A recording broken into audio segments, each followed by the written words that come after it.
السلام علیکم ورحمۃ اللہ وبرکاتہ۔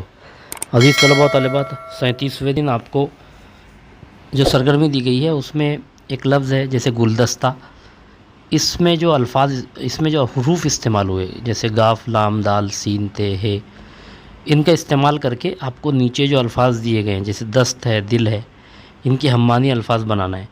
لیکن آپ دیکھ رہے ہیں اگر دست اور دل کے اگر ہم معنی لفظ ہم بنانا چاہیں تو دست کے لیے ہاتھ، ید، اور اگر اس کے بازو، دست و بازو جیسے کہا جاتا ہے، اس طرح سے کوئی بھی لفظ اس سے نہیں بن رہا ہے گلدستہ سے۔ تو اس کا مطلب یہ ہوا کہ آپ کو دست کے سامنے دست ہی لکھ دینا ہے، کیونکہ گلدستے میں دست، دال، سین، تے شامل ہے۔ تو آپ گلدستے میں چونکہ دال، سین، تے ہے، اس لیے آپ دست کے سامنے دست ہی لکھ دیں۔ اور دل کے حروف بھی شامل ہیں، جیسے یہاں دل ہے، گلدستے میں دال بھی ہے اور لام بھی ہے، تو آپ بالکل ہو ایسے ہی لکھ دیں دست اور دل۔ اس کے ہم معنی لفظ نہیں بن پائیں گے اس لفظ سے۔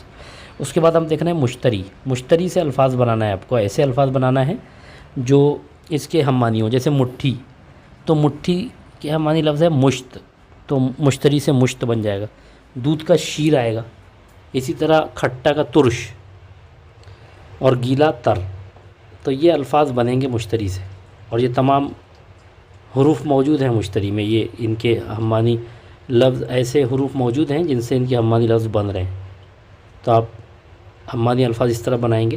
اس کے بعد یہاں آپ دیکھ رہے ہیں، آپ اپنے استاد یا والدین کی مدد سے ہم معنی الفاظ کی فہرست تیار کریں۔ یہاں آپ کو کیا کرنا ہے، آپ کو یہاں فہرست تیار کرنا ہے، یعنی اب آپ کیا کریں گے، آپ اپنی جو آپ کی درسی کتاب میں سبق کے بعد جو الفاظ معنی لکھے ہوئے ہوتے ہیں وہاں سے الفاظ معنی لے لیں، چونکہ وہ ہم معنی الفاظ ہی ہوتے ہیں، تو وہ لے لیں اور یہاں 10 الفاظ لکھ دیں، الفاظ اور اس کے معنی لکھ دیں، تو وہ ہم معنی الفاظ ہو جائیں گے۔ تو اس طرح آپ اس کی فہرست تیار کر لیں اور ان کو یاد بھی کریں تاکہ آپ کو اس کا فائدہ بھی ملے۔ بہت بہت شکریہ۔ السلام علیکم ورحمۃ اللہ وبرکاتہ۔